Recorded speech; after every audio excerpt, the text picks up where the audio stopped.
Good morning guys.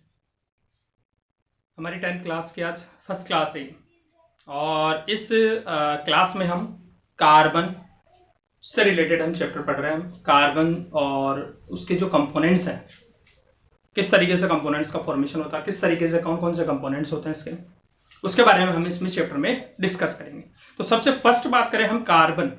Carbon क्या होता है अपने पास, होता क्या है हमने, कार्बन क्या होता है अपने पास। कार्बन क्या एक हमारे जो नेचर है उस नेचर के अंदर एक इंपॉर्टेंट कंपोनेंट एक मेटल अपने पास, मेटल नॉन मेटल है, सॉरी एक नॉन मेटल है। ठीक है, ये हमारी कंप्लीटली यहाँ पे हमारी अर्थ के ऊपर मैक्सिमम जो अपने पास ऑब्जेक्ट कह सकते हो या अपने मतलब नेचर के अंदर जो भी कंपाउंड्स है उसमें प्रेजेंट होता है, मैक्सिमम कंपाउंड्स में। यानी हम ये कह सकते हैं कि किसी भी कार्बनिक कंपाउंड को हम, कोई सा भी हो सकता है, किसी भी कंपोनेंट्स को हम अगर जलाते हैं, फायर करवाते हैं, तो उसमें ब्लैक कलर की फ्लेम यानी कि ब्लैक कलर का एक कंपोनेंट बाहर निकलता है, तो वो उसकी एक रिप्रेजेंट करता है कि इस कंपोनेंट्स में कार्बन प्रेजेंट है। ठीक है, अगर वो काला हो जाए, ब्लैक हो जाए, तो उसमें कार्बन प्रेजेंट होता है। ठीक है, तो ये नेचर में कुछ नेचर के अंदर प्रेजेंट होता है। ठीक है, अब इसमें हम बात करें और इंपॉर्टेंट एलिमेंट है हम ये कह सकते हैं, और ये ऑल ऑफ ऑर्गेनिज्म कंपाउंड में प्रेजेंट होता है। ठीक है, इस कार्बन के बारे में कुछ साइंटिस्टों ने अपने अपने थ्योरीज दी थी। उस थ्योरीज में क्या बताया उसमें, तो सबसे पहले हम एक विटल फोर्सेस थ्योरी कह सकते हो इसका। इसके बारे में किसने बताई थी, एक बर्जिलियस नामक एक साइंटिस्ट थे, उन्होंने कार्बन के बारे में इस विटल थ्योरी में डिस्कस किया, बताया। तो सबसे पहले हम बात करें विटल थ्योरी, कौन सी अपने पास विटल है, कौन सी, विटल फोर्सेस थ्योरी।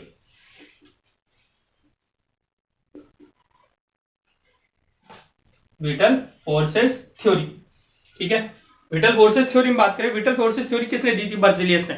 साइंटिस्ट का नाम क्या था इसमें, बर्जिलियस। कौन सा था अपने पास, बर्जिलियस। साइंटिस्ट कौन सा अपने पास, साइंटिस्ट बर्जिलियस। बर्जिलियस नामक एक साइंटिस्ट थे जिन्होंने क्या दिया था अपने पास, जिन्होंने इस के बारे में, विटल थ्योरी के बारे में दिया था। अब इसने बताया क्या था और कब दी थी, 1815 में दी थी। इस थ्योरी में क्या बताया, इसमें यह बताया अपने पास कि कार्बनिक जो कंपाउंड है वो केवल लिविंग ऑर्गेनिज्म में प्रेजेंट होता है, ओनली फॉर लिविंग ऑर्गेनिज्म में। यानी कि लिविंग ऑर्गेनिज्म का मतलब हो गया हमारे पास जो अर्थ के ऊपर जो जीवित है, जीवित जो प्राणी है, जीवित जो ह्यूमन बॉडीज है उसमें प्रेजेंट होता है। जैसे हम इंसान, ह्यूमंस हो गए, ह्यूमन बींग हो गए, और एनिमल्स हो गए, प्लांट्स हो गए, तो ये इसमें सब में क्या प्रेजेंट होता है, कार्बन प्रेजेंट होता है। क्लियर है, क्या प्रेजेंट रहेगा, कार्बन प्रेजेंट रहेगा। ये किसने बताई, ओनली ये बर्जिलियस ने। ये किसने बताई, बर्जिलियस ने। समझ में आ गया। तो बर्जिलियस ने क्या कहा कि हमारे जो कार्बन है, हमारा जो ये कार्बन प्रेजेंट है, कार्बन है वो ओनली फॉर लिविंग ऑर्गेनिज्म में प्रेजेंट होता है। अनदर इसको लेबोरेटरी में हम तैयार नहीं किया जा सकता, फॉर्मेशन नहीं किया जा सकता। ये किसने कही, बर्जिलियस ने कही ये थ्योरी। समझ में आ गया, किसने कही है, बर्जिलियस ने। तो अकॉर्डिंग टू बर्जिलियस क्या कहा इसने कि formation by in the organism, formation of organic compounds, it is possibly, it is only possibly, समझ में आया, it is only possibly किसमें, लिविंग ऑर्गेनिज्म और लिविंग ऑर्गेनिज्म। ठीक है, do not formation by the laboratory. Clear है। इसके बाद में, ये तो किसने बता दी, बर्जिलियस ने। इसके बाद में एक और साइंटिस्ट आए थे, कौन से थे, वोहलर। कौन से थे अपने पास, इसके बाद में दूसरे साइंटिस्ट और आए थे, कार्बन के बारे में डिस्कस की थी इन्होंने। कौन से, वोहलर एक साइंटिस्ट आए थे, वोहलर एक साइंटिस्ट और आए थे यहाँ पे हमारे, वोहलर नामक एक साइंटिस्ट और आए थे। तो वोहलर ने क्या कहा, और वोहलर कब आए थे अपने पास, 1828 को। अब इन्होंने क्या कहा, इन्होंने कहा अपने पास कि कार्बनिक जो कंपाउंड है, वो कार्बनिक कंपाउंड यानी कार्बन से रिलेटेड जो कंपाउंड होते हैं उनको बोला जाता है। तो कार्बनिक कंपाउंड को लेबोरेटरी में लेबोरेटरी में भी तैयार किया जा सकता है। इन्होंने फर्स्ट जो कंपाउंड्स है, कार्बनिक जो कंपाउंड है जिसमें कार्बन प्रेजेंट होता है, फर्स्ट लेबोरेटरी में तैयार किया कार्बनिक कंपाउंड यूरिया था। फर्स्ट जो ऑर्गेनिक कंपाउंड था वो कौन सा था? यूरिया। तो हम ये कह सकते हैं अपने पास कि यूरिया एक लेबोरेटरी में तैयार किया जाने वाला फर्स्ट ऑर्गेनिक कंपाउंड है। ठीक है, अब ये किस किस से बना था, यानी वॉलन ने कौन कौन से कंपोनेंट्स लिए थे, कौन कौन से इनऑर्गेनिक, देखो इनऑर्गेनिक कंपाउंडों से ऑर्गेनिक कंपाउंड का फॉर्मेशन किया था। इनऑर्गेनिक कंपाउंड कौन कौन सा था? एक तो था अपने पास अमोनियम सल्फेट, ये अपने पास अमोनियम ये सल्फेट, एक तो अमोनियम सल्फेट लिया था, और दूसरा लिया था पोटेशियम साइनेट, पोटेशियम साइनेट लिया था। इन दोनों की क्या की? केमिकल रिएक्शन करवाई, थोड़ा सा हीट करके इन दोनों को एक बीकर में लेके इन दोनों को मिक्स कर लिया और इनको हीट कर दिया। हीट करने के बाद में एक यहाँ पे मीडिएटर कंपाउंड बना, ये O, और प्लस में एक केमिकल लिया अपने पास K2SO4। ठीक है, अब ये जो अपने पास कंपाउंड बना है इसको थोड़ा सा क्या कर दें हम, और हीट कर दें, और अगर हीट कर दें, गर्म कर दें, तो इसमें यूरिया का फॉर्मेशन हो जाएगा। ये NH2C डबल बॉन्ड O और ये H2। क्लियर है? तो ये अपने पास कंपाउंड का फॉर्मेशन हो जाएगा।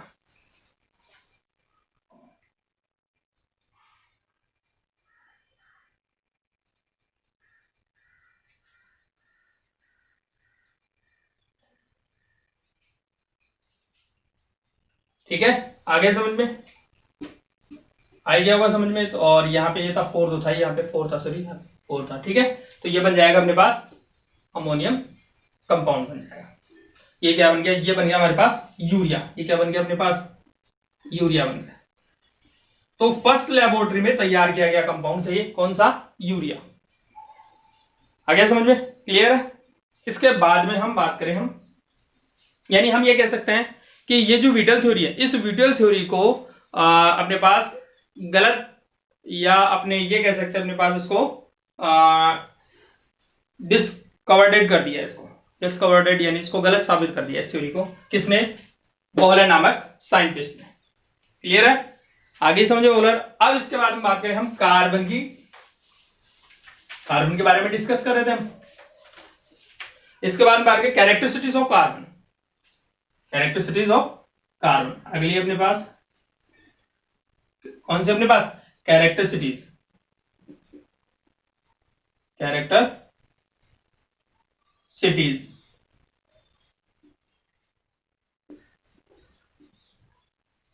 Characteristics of carbon. तो कैरेक्टरिस्टिक्स कार्बन, कौन कौन से इसके कैरेक्टर्स हैं कार्बन?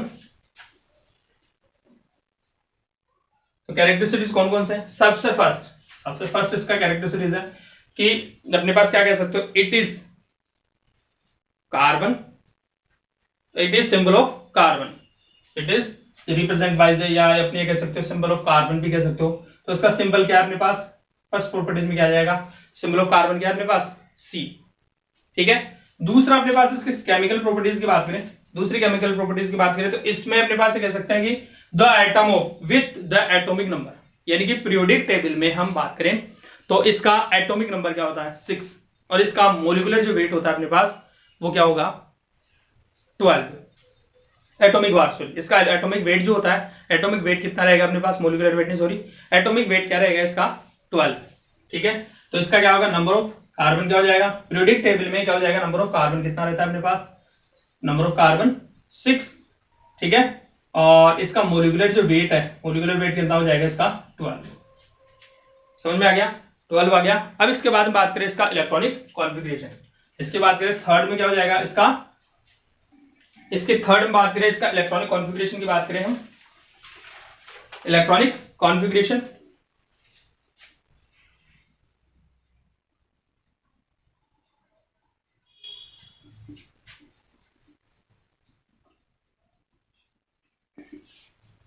इलेक्ट्रॉनिक कॉन्फ़िगरेशन,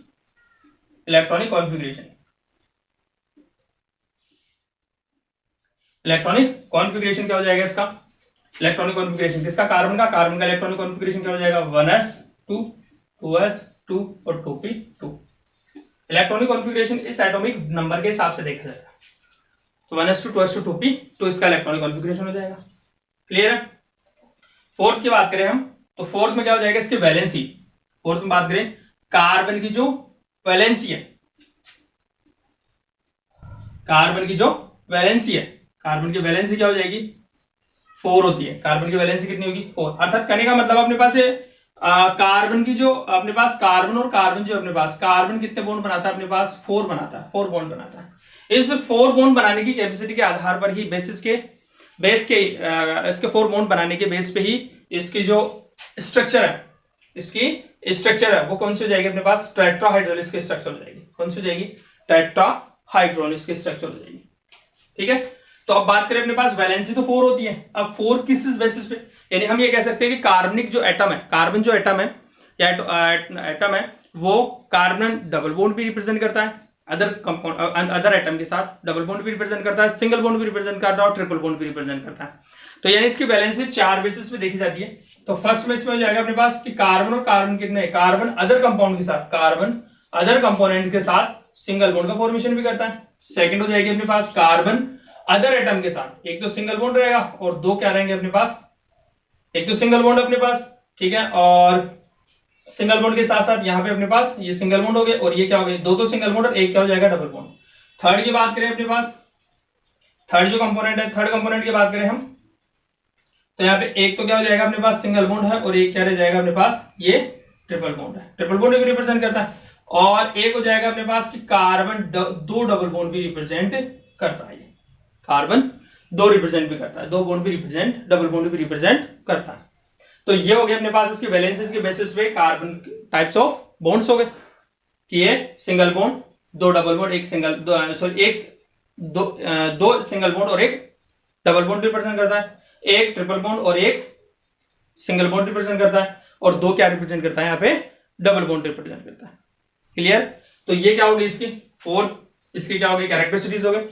फिफ्थ की बात करें हम, इसकी स्ट्रक्चर की बताया था हमने थोड़ी देर पहले, इसकी स्ट्रक्चर की बात करें, स्ट्रक्चर ज्योमेट्री कह सकते हो अपने पास, इसकी जो ज्योमेट्री है, इसकी ज्योमेट्री है, जो इसकी ज्योमेट्री की बात करें तो ज्योमेट्री कैसे अपने पास, इसके टेट्राहाइड्रोन, कैसे स्ट्रक्चर है इसकी, टेट्राहाइड्रोन, टेट्राहाइड्रोन, हाइड्रेन भी कह सकते हो, टेट्राहाइड्रोन। टेट्राहाइड्रोन का मींस क्या हो गया, ये जो स्ट्रक्चर है, ये टेट्राहाइड्रोन की स्ट्रक्चर ये ऊपर, ठीक है, टेट्राहाइड्रोन। और जो 4 सिंगल बॉन्ड है, इन 4 सिंगल बॉन्ड के बीच में ये जो बॉन्ड है ना अपने पास, 2 बॉन्ड्स के बीच में, तो टेट्राहाइड्रोन था ही, और टेट्राहाइड्रोन के सिंगल बॉन्ड्स के बीच में और नीचे सिंगल बॉन्ड, तो इसमें एंगल भी होता है, कितना एंगल होता है अपने पास, 190 डिग्री एंड 28 मिनट का एंगल भी होता है, बॉन्ड एंगल भी होता है। तो क्वेश्चन बोर्ड में ये भी पूछा जा सकता है आपके कि कार्बन एटम्स के जो बॉन्ड एंगल होता है वो कितना होता है, टेट्राहाइड्रोन की स्ट्रक्चर में कार्बन के बॉन्ड्स के बीच में कितना एंगल होता है, तो कितना जाएगा, 109 डिग्री एंड 28 मिनट्स का। ठीक है, तो ये हो गया अपने पास इसकी स्ट्रक्चर हो गई। अब इसके बाद में बात करें हम, इसके बाद में हम इसकी नेक्स्ट टॉपिक, नेक्स्ट इसकी प्रॉपर्टीज की बात करें, 6 में क्या हो जाएगा अपने पास, इसमें एक स्पेसिफिक इसकी प्रॉपर्टीज भी होती है, एक स्पेसिफिक प्रॉपर्टीज भी होती है। कौन कौन सी, ये नॉन ब्रांच भी होता है, यानी इसमें ब्रांच नहीं भी होते हैं और ब्रांच भी रिप्रेजेंट करते हैं। यानी कि कहने का मतलब है कार्बन जो होता है, कार्बनिक एक तो इसमें कौन कौन सी स्ट्रक्चर होती है, एक तो नॉन ब्रांच भी होता है, नॉन ब्रांच भी होता है, और इसके साथ साथ इसमें साइक्लिक कंपाउंड भी बनाता है, साइक्लिक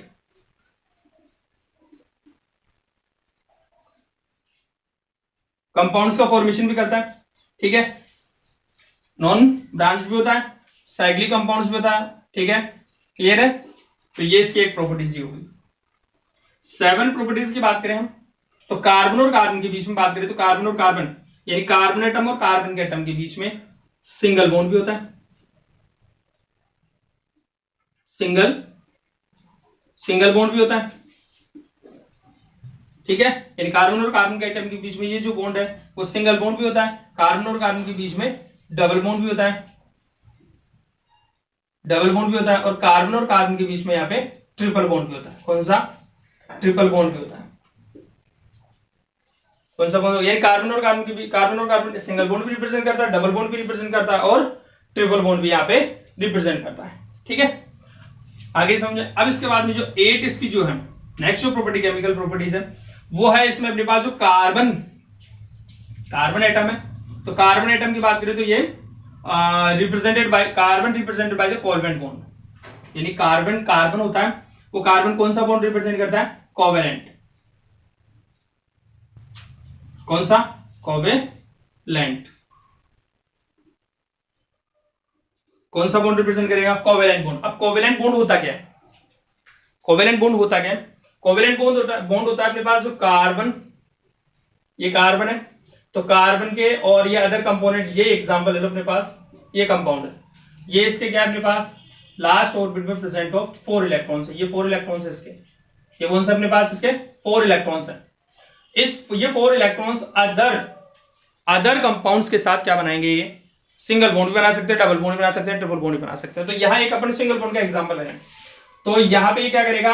ये कार्बन अपने लास्ट ऑर्बिट में 8 इलेक्ट्रॉन, यानी अपना ऑक्टा रूल्स के अकॉर्डिंग लास्ट ऑर्बिट में 8 इलेक्ट्रॉन कंप्लीट करने के लिए अदर कंपाउंड्स के साथ क्या करेगा? अदर कंपाउंड्स है तो अदर कंपाउंड्स के साथ क्या करेगा? ये बॉन्ड बनाएगा। ठीक है, अब बॉन्ड कैसे? एक इलेक्ट्रॉन उस अदर सामने वाले कंपाउंड्स को, सामने वाले एटम को देगा भी और सामने वाले एटम से एक इलेक्ट्रॉन लेगा भी। तो ये अपने पास देखें, तो ये इसके 4 इलेक्ट्रॉन्स थे, तो ये क्या करेगा? कार्बन इस हाइड्रोजन से एक इलेक्ट्रॉन ले भी लेगा, इससे भी ले लेगा। और ये देखो मैंने जो रिंग बनाई है, ये जो राउंड बनाया, इसमें टोटल इलेक्ट्रॉन कितने हो गए? 8। टोटल इलेक्ट्रॉन कितने हो गए? 8। तो कार्बन ने तो अपने इलेक्ट्रॉन क्या कर लिए? 8 कंप्लीट कर लिए। और ये हाइड्रोजन जो है वो भी क्या करेगा? इस कार्बन से एक इलेक्ट्रॉन इजीली ले लेगा, क्योंकि हाइड्रोजन कितने नंबर पे आ जाता है पीरियोडिक टेबल में? 2 नंबर पे। 2 नंबर पे होता है। तो 2 नंबर पे होने के कारण इसमें 1 नंबर पे होता है। तो लास्ट ऑर्बिट में इसमें कितने इलेक्ट्रॉन होते हैं? 1। तो ये अपना अष्टक पूरा करने के लिए क्या करेगा? अदर कंपाउंड से 2 इलेक्ट्रॉन इजीली ले लेगा। तो हाइड्रोजन क्या करता है? अपने लास्ट ऑर्बिट में 2 इलेक्ट्रॉन कंप्लीट करने के लिए 2 इलेक्ट्रॉन किससे ले लेगा? अदर कंपाउंड से ले लेगा। तो ये जो बॉन्ड बना है, इस बॉन्ड को कहा जाता है कोवेलेंट बॉन्ड। इसको हम पार्टनरशिप भी कह सकते हैं, क्योंकि ये पार्टनरशिप कर रहा है कि जितने इलेक्ट्रॉन मैं दे रहा हूं तो सामने वाले से भी क्या कर रहा है? इलेक्ट्रॉन ले रहा है। इसलिए उसको क्या कह देंगे? हम पार्टनरशिप बॉन्ड भी कहते हैं। कोवेलेंट बॉन्ड को हम पार्टनरशिप बॉन्ड भी कह सकते हैं। ठीक है, आगे समझ में। तो ये क्या हो गया? इसका अपने कार्बन के कैरेक्टरिस्टिक्स कंप्लीट हो गए। क्लियर है? अब नेक्स्ट बात करें हम इसमें हाइड्रोकार्बन। नेक्स्ट जो टॉपिक है इसका अपने कौन सा आ जाएगा? हाइड्रोकार्बन। देखिए हाइड्रोकार्बन की बात करें हम,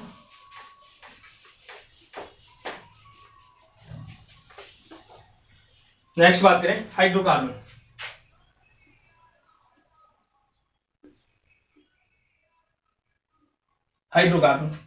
हाइड्रोकार्बन किसे कहेंगे?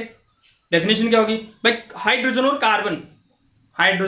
कार्बन से मिलकर बने हुए जो कंपाउंड्स होते हैं उसको क्या कहेंगे?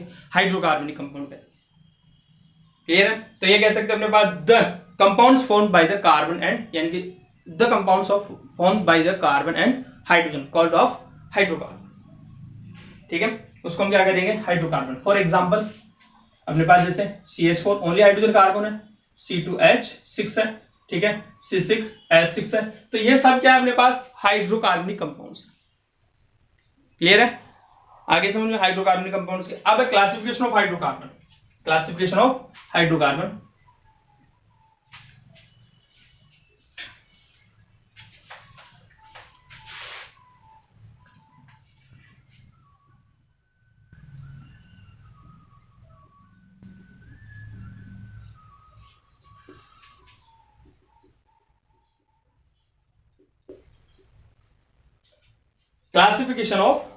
हाइड्रोकार्बन।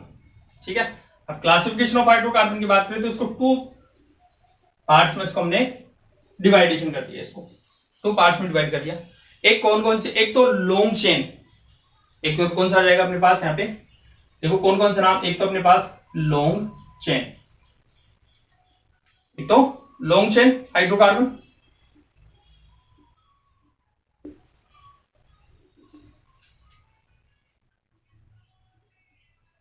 हाइड्रोकार्बन। इसी का दूसरा अदर नाम और भी हो जाएगा इसका। अदर एक और नाम हो जाएगा अपने पास एलिसाइक्लिक। कौन सा नाम हो जाएगा? एली या एसाइक्लिक कह सकते हो, एसाइक्लिक, एसाइक्लिक हाइड्रोकार्बन। कौन सा? Acyclic hydrocarbon. और एक और नाम इसका हम दे सकते हैं एलिफेटिक भी इसको हम कह सकते हैं। कौन सा नाम?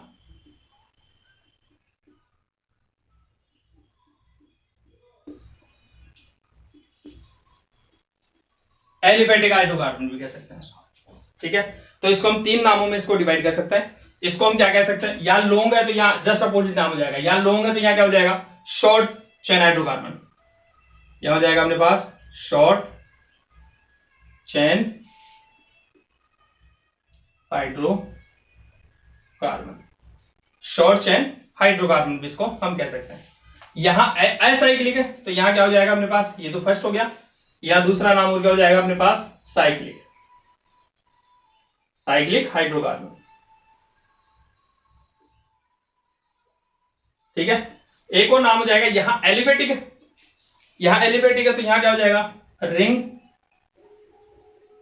Ring hydrocarbon.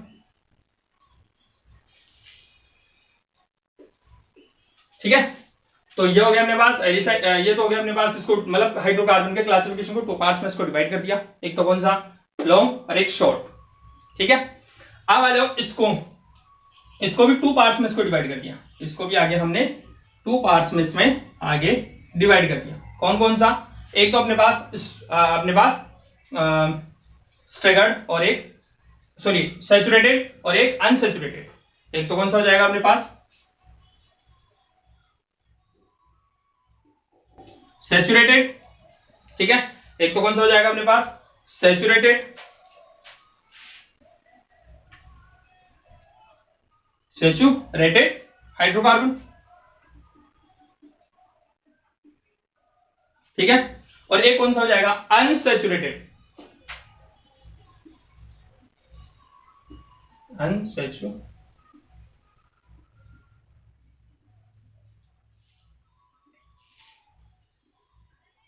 Unsaturated hydrocarbon. ठीक है, अब सैचुरेटेड हाइड्रोकार्बन किसे कहेंगे, इट इज मतलब वह कंपाउंड्स, वह ऑर्गेनिक कंपाउंड्स जिसमें कार्बन और कार्बन के बीच में क्या प्रेजेंट हो, सिंगल बॉन्ड, कार्बन और कार्बन के बीच में से, तो यहां में कह सकते हो it chain is single bond, यानी इसमें कैसे चेन रहती है, सिंगल बॉन्ड, यानी कह सकते हो अपने पास इट, यानी कि सॉरी हाँ, इसमें क्या कह सकते हो अपने पास, इट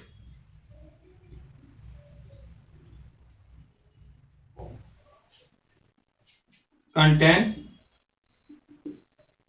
सिंगल बॉन्ड, यानी इसमें जो बॉन्ड, इसमें जो कंटेंट रहेंगे वो कैसे रहेंगे, सिंगल बॉन्ड, यानी कार्बन और कार्बन के बीच में क्या प्रेजेंट रहेगा, सिंगल बॉन्ड प्रेजेंट रहेगा। जबकि इसमें क्या रहेगा अपने पास, इट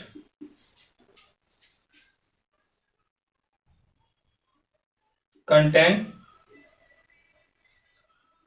डबल बॉन्ड और ट्रिपल बॉन्ड। कौन कौन से रहेंगे यहाँ पे अपने पास, डबल एंड ट्रिपल बॉन्ड। ठीक है, डबल और ट्रिपल बॉन्ड इसमें प्रेजेंट रहेंगे। ठीक है, यानी हम यहाँ कह सकते हैं कार्बन और कार्बन के बीच में डबल बॉन्ड और कार्बन और कार्बन के बीच में ट्रिपल बॉन्ड वाले कंपोनेंट डिस्टेंस में प्रेजेंट होंगे। ठीक है, इसका एक ही एग्जांपल है, इसका ओनली फॉर एक ही एग्जांपल है, कौन सा, एल्केन, जो आगे हम इसको और भी डिटेल से डिस्क्राइब करेंगे। ठीक है, एल्केन के एग्जांपल की बात करें यहाँ पे अपने पास CH4, ठीक है, और C2H6, ये एग्जांपल हो जाएंगे इसके। अब इसको भी हमने इसको कौन सा अनसैचुरेटेड कार्बन को टू पार्ट्स में इसको डिवाइड कर दिया, एक तो कौन सा अपने पास एल्कीन, और एक कौन सा हो जाएगा अपने पास एल्काइन। टू पार्ट्स में इसको हमने डिवाइड कर दिया, एक तो एल्कीन और एक एल्काइन। एल्कीन में क्या होगा अपने पास, कार्बन और कार्बन के बीच में डबल बॉन्ड होने वाले प्रेजेंट। ठीक है, और इसमें कार्बन और कार्बन के बीच में ट्रिपल बॉन्ड वाले कंपोनेंट्स आएंगे। ठीक है, आगे समझ में। और ये तो हो गया किसका, लॉन्ग चेन का क्लासिफिकेशन हो गया। ठीक है, और अपने पास किसका, इसकी बात करें हम तो इसको टू पार्ट्स में डिवाइड कर दिया, एक तो कौन सा एलिसाइक्लिक, एक तो कौन सा हो जाएगा एलिसाइक्लिक कंपाउंड्स। ठीक है, एलिसाइक्लिक कंपाउंड्स, और दूसरा कौन सा हो जाएगा अपने पास एरोमेटिक,